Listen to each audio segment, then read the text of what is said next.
ارشاد فرمایا ہے۔ میں کچھ نہیں کہنا چاہتا تھا، لیکن حضرت مخدومانہ شاہ صاحب کے ہوتے ہوئے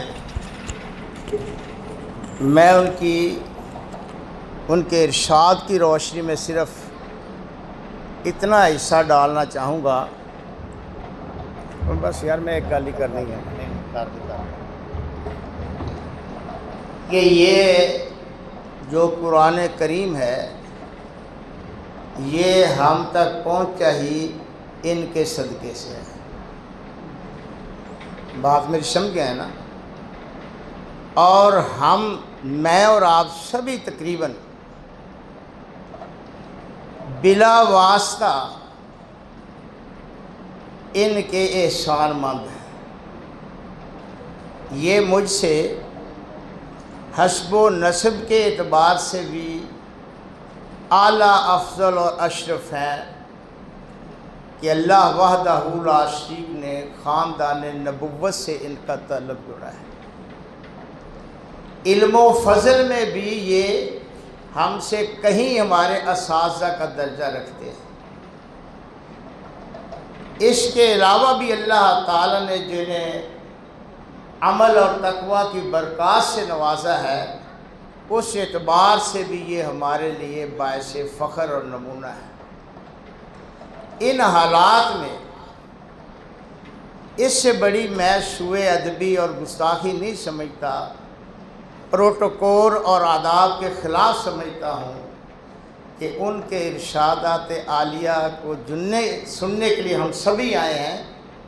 میں بھی ان کی مجلس میں بیٹھ کر سعادت پانے کے لیے آیا ہوں، تو میں قطعاً اس بات کو مناسب اور اپنے آپ کو اس کا اہل نہیں سمجھتا۔ صرف ایک درخواست ضرور کروں گا، اور آپ کو جیسے میں نے اشارہ کیا اور انہوں نے بھی ارشاد فرمایا ہے نا، شاید ہی شعروں کا کوئی ایسا گھرانہ ہو جو بالواسطہ یا بلا واسطہ ان کے خانوادہ کا فیض یافتہ نہ ہو، اور ہم تو باقاعدہ ان کے بیت ہیں۔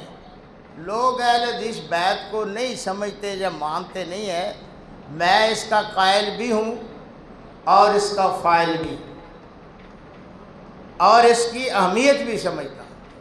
اس لیے ہم سبھی جو ہے یہ ہمارا پیر خانہ ہے، یہ ہمارا پیر خانہ ہے، ان کی قدر کریں۔ یہ آپ کے پاس تشریف لائے ہیں، میری تو آنکھیں ترستی رہتی، کبھی جاتے جاتے ہمارے گھر میں قدم مبارک ڈال لیں تو آپ خوش قسمت ہیں۔ تو میں اس خوش قسمتی کو تھوڑا سا اپنے حصے میں ڈالنے کے لیے یہاں حاضر ہوں۔ آج ہم سب ان سے درخواست کرتے ہیں کہ یہ ہمارے حق میں دعا کریں کہ اللہ وحدہ لا شریک ہم سب کو ان کے جد امجد نانا جی جناب مصطفیٰ صلی اللہ علیہ وسلم کے لواء الحمد کے نیچے ہمیں بھی جگہ نصیب فرمائے، ان کے دستے نبوت سے ہمیں بھی حوض کوثر کا پانی نصیب فرمائے، ان کے ساتھ ہمیں بھی ان کی شفاعت کے صدقے جنت میں رفاقت نصیب فرمائے۔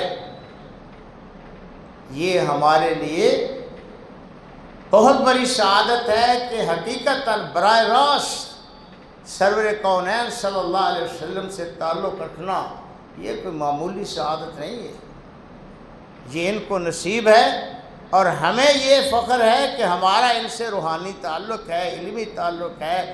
اللہ تعالیٰ ان کا سایہ عاطفت تا دیر ہم پہ قائم رکھے کہ ہم ان کے فیوز و برکات سے مستفید ہوتے رہیں۔ بس میں ان کے جناب میں درخواست کروں گا کہ وہ ہم سب کے لیے دعا فرمائیں، اس امت کے لیے دعا فرمائیں، ملک کے لیے دعا فرمائیں۔ اللہ وحدہ لا شریک قرآن پر عمل کی توفیق اور اس کے ذریعے اللہ تعالی ہمیں بھی اپنی رحمت و برکت سے نوازے۔ اور اس کے ساتھ ساتھ خصوصاً جس مسجد میں اس بچے نے حفظ کیا ہے اس کے متعلق آپ اور شاہ صاحب یا میں فرض بنتا ہے کہ دعا کریں۔